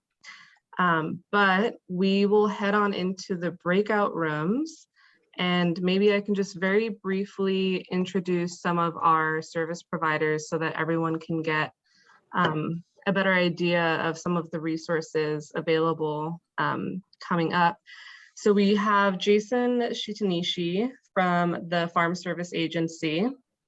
The Farm Service Agency, I think Jason put it in a really good way. He's like the gatekeeper for federal opportunities. So getting enrolled with him is a great first step.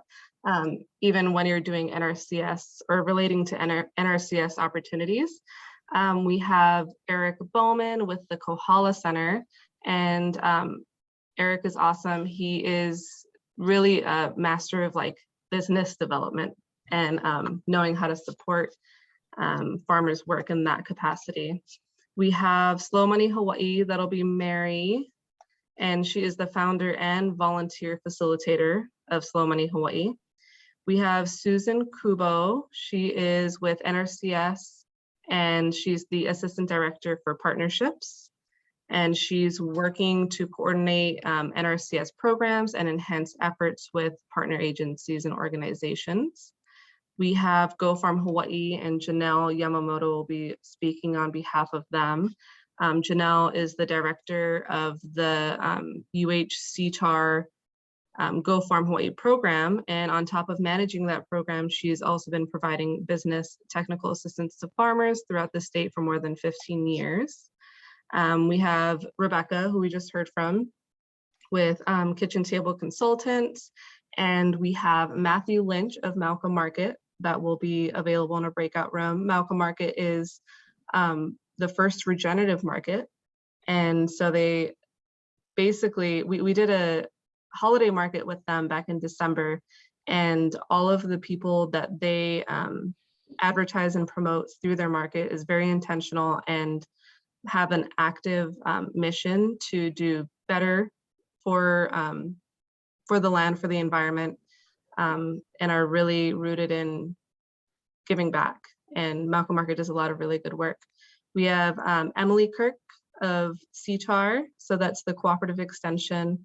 CTAR extension does a lot of different work. So they work with farmers, and Emily specifically does a lot of really good work with farmers who use English as a second language, and kind of leveling the playing field when it comes to language access to resources.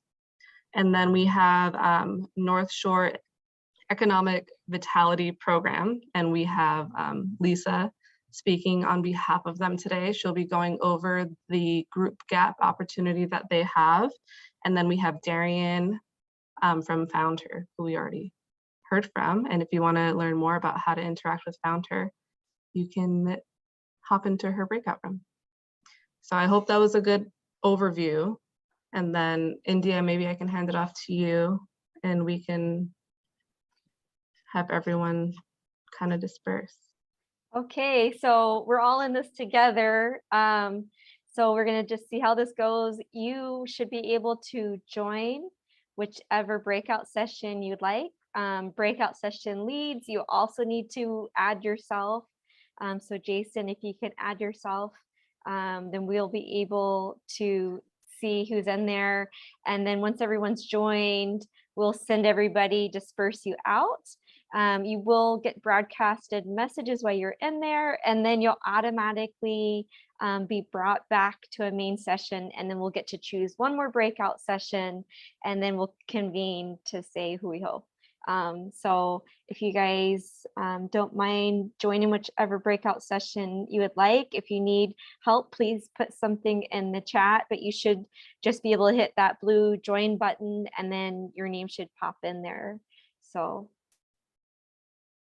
we have 33 participants still. I know some people said they had to go, and we had so much good feedback from everybody, and thank you. It took all of our good energy coming together to create the event. I think we're all really happy with it. So I am going to go ahead and See, everyone should be able to join the breakouts.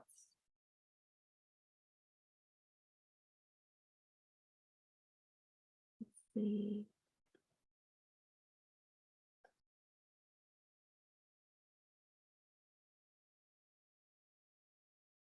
So if you joined a breakout, are you guys automatically in there? It looks like. I think so. So I'm still seeing like our crew. So Megan, Sophie, I think we're all still here because we're not in a breakout. I see a waiting room. Yeah, so everyone on this page isn't in a breakout. If you have the chat open, you're gonna want to click on more with 3 dots, and then join breakout room is one of the options, and then from there you're gonna join the room that you desire to be in. Okay. So we should all just go ahead and join. Yeah, well, I think everyone should join. I might stay out to just watch and broadcast messages. I set this up so we're supposed to come back automatically after 12 minutes. Great. I'm just like, is it gonna work? All right, I'm gonna hop into me too. Yeah, thank you. Yeah, if you guys don't mind hopping in and just kind of being a presence. Logan, remember you said that there's whiteboards. Like, can we all try to launch a whiteboard, or how does that work? I don't know if it's gonna be distracting, but yeah, I see a question from Tristan. It says, wait to be assigned. Does anyone else see that? If you click on breakout rooms next to share screen, you should be able to see 10 different service providers and then a blue button that says join. Oh, you got it? Okay, Tristan's got it. Okay, great. So yeah, you will be able to join a breakout session, and then you should automatically be kind of prompted to come back and get to join another one. Okay, awesome, Tristan. Thank you for joining us. But yeah, I think we can go jump in. Okay. And I'm gonna stay out because I'm gonna just kind of mess around with the broadcast. India, yeah. I think it says that the breakout rooms are going to be done in 4 minutes. Oh, I don't know if I can extend it. Doesn't really let me have too many options. Like things are just, the options are closed now. For the breakout rooms because you started them. Yeah, like once I assign them at the beginning, I set them up for 12 minutes. Worst case scenarios, everyone can go back in the ones that they wanted if they didn't get to finish their. Yeah, totally. Where do you see that time, Logan? When I click on breakout rooms, at the very top, it says breakout rooms in progress, and then it has a timer counting down from 4 minutes. I see. Okay, 4 minutes now. Okay. If there's someone that's the only person in their breakout room, should I recommend them joining another one for this session and then see if anyone comes to theirs next session? Oh, you mean if they're just alone? I think it's still good for them to keep it open just in case someone's like, I was going to join you next. Yeah. Oh yeah, it looks like Eric Bowman joined Janelle. Well, He's supposed to be at Koala Center. He had a separate one. Did he not join? No, he has a breakout for Koala Center, and Janelle has one for Go Farm Hawaii. But no one's in there yet. Yeah, they're both in Go Farm Hawaii. Oh, they're both in Go Farm Hawaii. Oh, he probably doesn't know how to leave. Oh, I can message him and Go Farm. Should I? Okay, I'm gonna get it.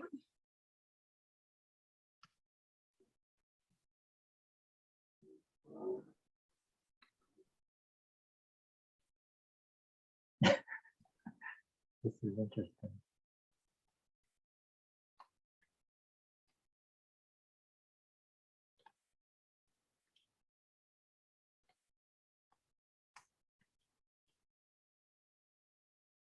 Well, it's not like there's somebody joining either Go Farm or Koala anyway. Aw, so bad.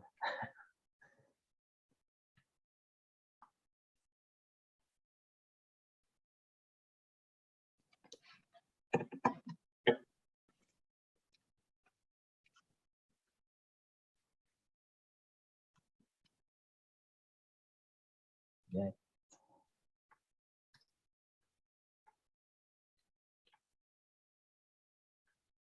Oh, Jason's popular. Okay, So I'll many people hop have in. to do FSA first. So I think that's like a real action. They're like, okay, I can get this taken care of. And if this is the Yeah. gatekeeper, I need to start here. I should have done a better job of introducing group gap because Lisa didn't get any. Well, some of these programs are, I mean, neither did Eric or Go Farm, but I think it's because they're so popular, like people know them already, or maybe they're going to want them on the next. Yeah, I I went into that room and Eric was like, no one was coming into my room, so I decided to pop in here and say hey. And I was like, okay, like that's Eric's totally pretty fine. savvy. Just like if you see anyone popping into your room, or if in the next session, maybe go back to your room. So in case anyone has questions, but I think a lot of people are going to Jason, yeah. Which is good. And then after this round, they'll disperse into other rooms. Yeah, I think people just have to do a. We confirmed that we can't extend the breakout rooms, right? Yes, we don't have that option. But did you guys get the broadcasted message? Whoever's in there should see. Yeah, I saw it. I saw it out here. Oh, okay. So we've got 35 minutes left, or 35 seconds left. So they should get an automatic notification. And then they should just get kicked back here. Yeah. But then they can and do the timer again. was the same in the breakout room. So I think. Oh, you could see that. Okay. Okay. Yeah. Okay, so we'll see if this really works. It's working. It's going smoothly. I'm so happy. I know. Mary was like, this is such a smooth, amazing event. And then I was like, we spelled your name wrong. Hi, Lisa. So I think so many people are in FSA because that is the gatekeeper. I think we have like 10 people. So we've got 12. Time is up for 12-minute breakout sessions. Do you want to close all breakout rooms now? I think I do want to close them just so people can have come another back. round. Yeah. So people have been given 30 seconds to leave their breakout rooms. I just want to give opportunity because we did say people get 2 rounds. Hi, Eric. Hi, Lisa. Looks like everyone had to go through the gate. Janelle, hi. I think everyone had to go through the gatekeeper first. So they'll be coming back in 30 seconds. Lisa, we were going to have you come join our party. I know. We're like, what's Eric doing over there? He's like, nobody was coming. So I know. It's the virtual social. Okay, so I don't know if we have everybody back together. Can we have a little more time? Yes, so I am going to open the breakout rooms again. And so I don't know if everyone can hear me now, if everyone's back, but you can rejoin the same breakout room or you can go to another one. So all participants have been invited to join breakout rooms. So once again, it looks like people were able to stay in. Or you can also join a new breakout room.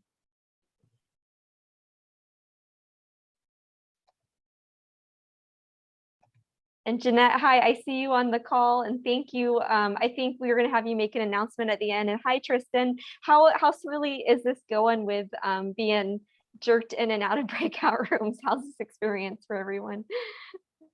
Are you able to pop back in if you want to join? Yeah. Okay.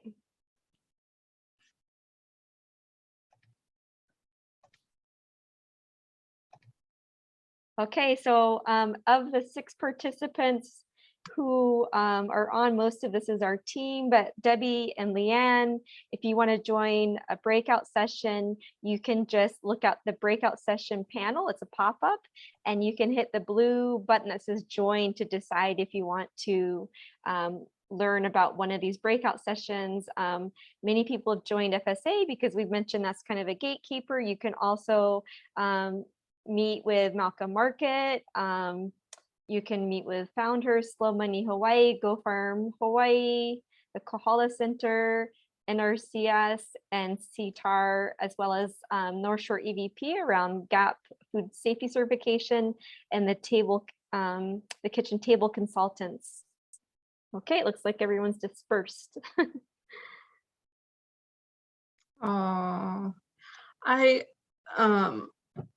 Lisa didn't get anybody twice. And Janelle is in there with Lisa now. Yeah. This is all being recorded though, so we will just kind of watch this and it will automatically bring everyone back. I think we'll have 5 minutes before we leave. I know Jeanette, I don't know if she's on if she's in a breakout session right now, but Jeanette is with WOCAN. I see her in the Found Her, but she wanted to give a short announcement about Women Farmers panel at the Ag Conference. And she was working with Janelle and a little bit with myself, but she was needing to reach a larger audience to kind of propose and get some ideas around who might want to be part of that panel. Travel is offered, and just kind of talk a little bit more. Logan, I think this would be helpful for us. We do want to think about our audience, but you know, there's an opportunity for us to either help organize a panel, or we were talking about having a booth at the Ag Conference. And so I think she just wanted to give a little plug, and then we could, I'm gonna put her email in there really quick.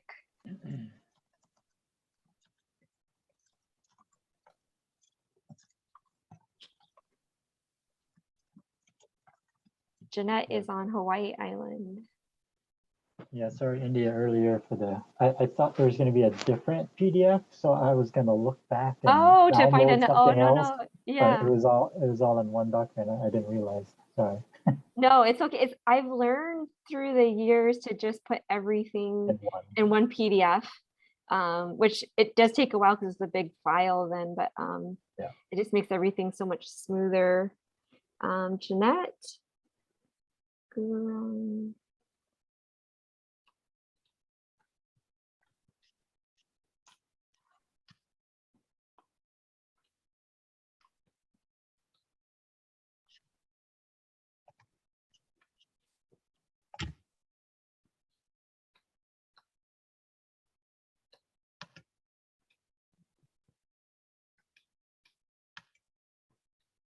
Okay, so we'll plug that for Jeanette when she gets back.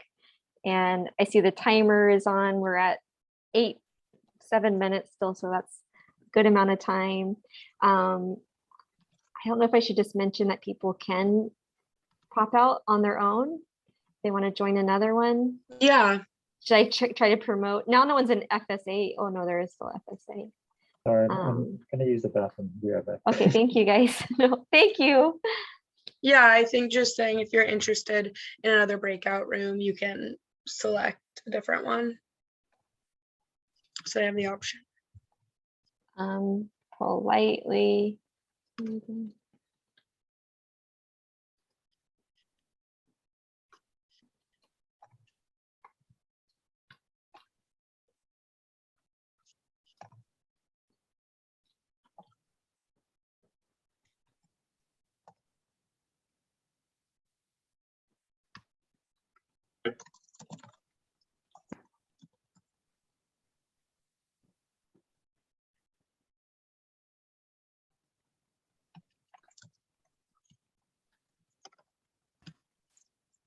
India, do you want us to go, or do you want me to go around the breakout rooms, or just wait?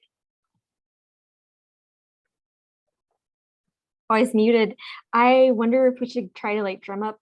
Does anyone not have anybody? Kahala Center has Katie. Does anybody not have someone? I guess North Shore EVP or Go Farm Hawaii. Okay. Yeah, Janelle joined, and it's Lisa Logan. Yeah.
Hi, Drew.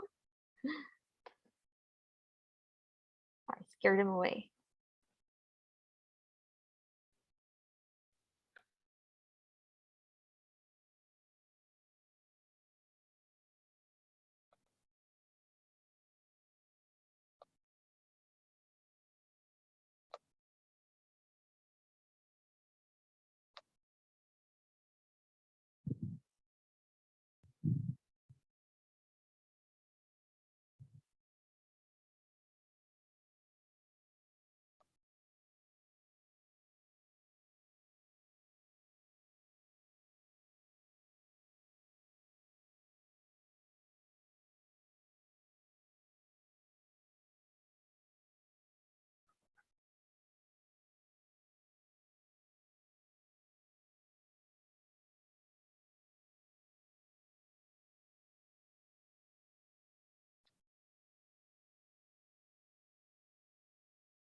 India, I just saw Katie from the Big Island.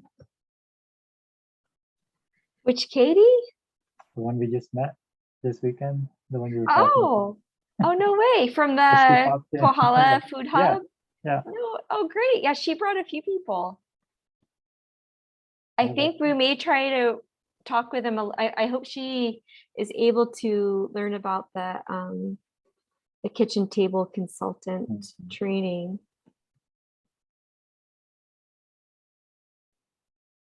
We are still recording this call.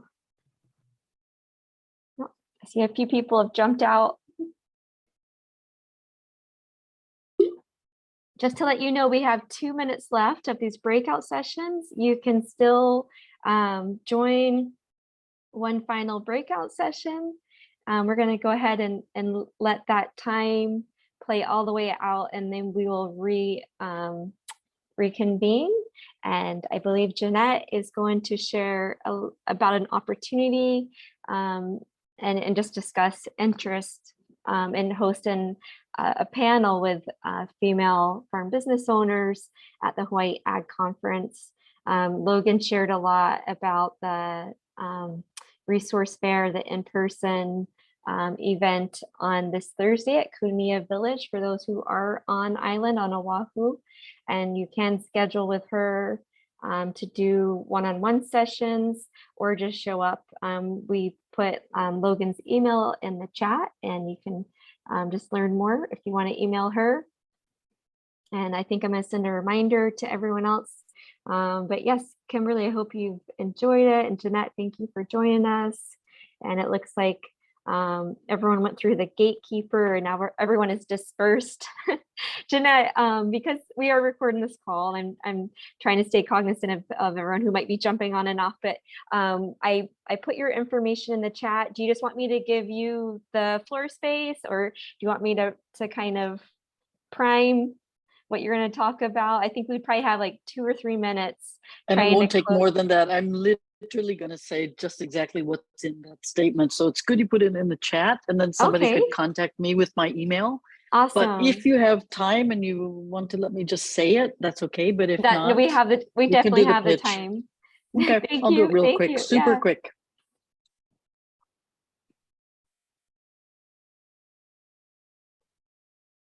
I think they have oh,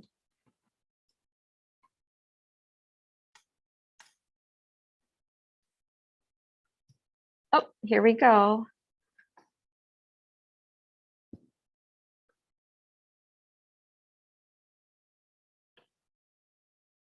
Aloha, everyone. We're back from the wormhole. I saw that everyone was able to bounce around. Hopefully it looks like a lot of you went through the gatekeeper. So Jason, thank you so much for being so dedicated to what you do and so approachable. And it is essential that everyone is signed up. For those who weren't able to attend Jason's session, which it looks like most people were, we can follow up over email. So again, today is about taking action, trying to take care of business in one spot, because we're all so busy. When are we going to do this otherwise? We have just a few minutes to close on time. Jeanette was going to go ahead and just give us really explore with us an opportunity with the Hawaii Ag Conference, hosting a panel. Her information is in the chat. So Jeanette, if you want to share a little bit. And then we do have some people in the breakout session. So I thought I brought everyone back, but they're still in there. So let me see what I can do to get them back.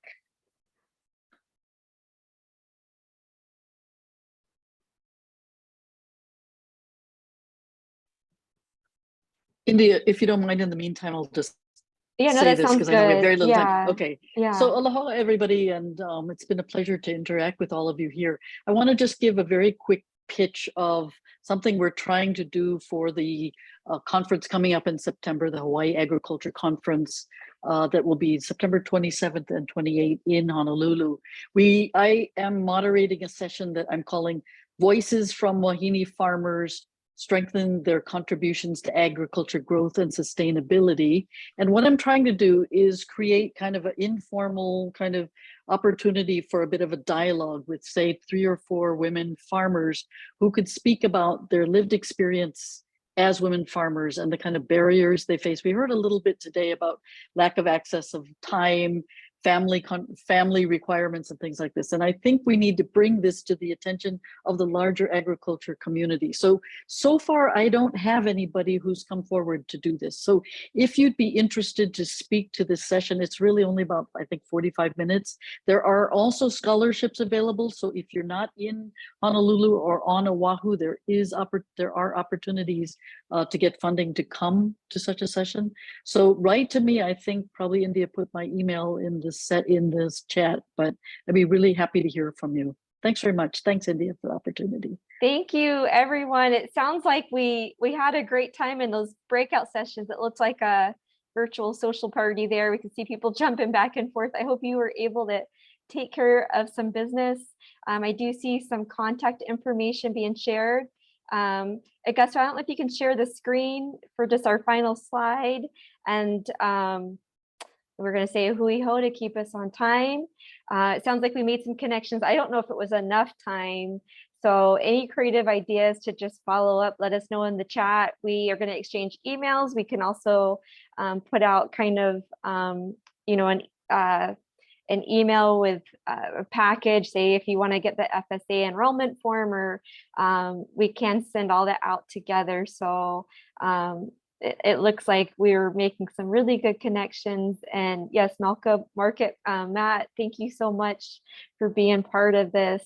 And I do have a final poll. This is, kind of part of the grant stuff, but I guess in a way we could think of this creatively and say, oh, this is a way for me to test my knowledge of what I might learn. It is focused on cost of production, because this is what this training session and this funding was really focused on, was on the cost of production training. We wanted to go deep, make it cohort based, but we did introduce some of these concepts. It is on the video. If you guys don't, if you haven't watched the video, watch the video. And then also, Augusto, if you can go to the next slide, please.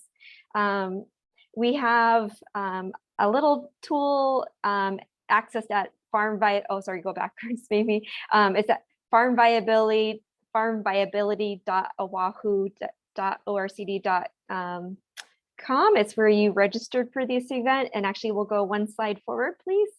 And so right there. So this is not a proper course. It really is just a self-assessment checklist, but it lets you ask some questions that you can ponder for yourself to just kind of help you gauge where you're at. But we do have a section on cost of production, and it challenges you to figure out the cost of production for just one crop.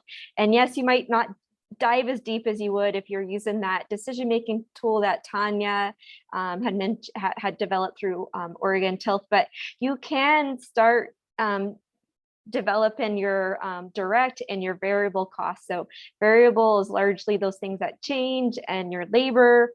And to get your labor, you basically list the labor activities for each activity that is required, from prepping the field to seeding to managing, maintaining weeds, fertilizer, all of that, to harvest and packaging. And all of that takes time. How much time does it take? How much does that cost? And so really what you want to do is list your labor activities, do a time study for each of these. These steps are listed in farmviability.wahooRCNB.com. And so some of you did complete all of this. We were saying that if you zip through, it'd be about 30 minutes. A lot of it is not a course. A lot of it is kind of these assessments, but it does push you towards what you might do next. Some of you received a $50 gift certificate that I'm yet to notify you on, but I did receive that you've completed this in the back end. I just wanted to let you know that we did receive this, and we do appreciate that. And thank you. I think we asked some of these questions at the beginning of this event, and now we're asking them again. They're really just focused on cost of production. Do you know how to figure out your cost of production to know if you can increase your farm income, or at least not losing money? Again, I'm going to throw out the terms negative or positive contribution margin. So if you don't know what those are, go to the cost of production course under farm viability, and you'll figure that out. Basically, it's like, the more I sell, am I going to lose on this crop if it's costing me more to produce than I can make? So I may love making that value added product that's gorgeous, but it may be taking me so much time that I am losing money on it. Or it might be a cornerstone of my business, and it might be worth it, and it might help float other crops that or other enterprises that I'm doing. So thank you guys for filling that out. We do have a raffle, and we will be announcing all of this via email. So we didn't want to hold everyone up. We do want to close on time, but we will be giving away the gifts from our sponsors. I guess, so can you go to the slide prior? So if you want to apply for the farm viability training, if you're a commercial farmer, basically we're going to do an application process, because we want to find a cohort of businesses that are representative and can identify with each other. So if we get a lot of diversified veggie operations, we're going to try to do a cohort more on that. If we get mainly orchard kind of businesses, operations using agroforestry principles or something, we'll form a cohort around that. So we really want to have everyone go ahead and apply. It's going to be simple. For right now, we're just collecting names. So you can just basically send us an email, and you'll be on the first to receive the application. It's going to be simple. Those who, we can take 10 people, you will receive a $500 stipend. That is to purchase QuickBooks or for childcare or whatever you need to pay for, so that your time towards yourself investing in your business is doable. And so you can, again, go to that same site, the one-stop shop for all of that. And then we'll go to the last slide if we can, Augusto. And I think so yeah, this is all, oh, if we can go back. So basically our sponsors. So I just wanted to say, so yes, we have our marketplace in person on Thursday. And if we can go one slide back, I just wanted to say mahalo to all of our sponsors.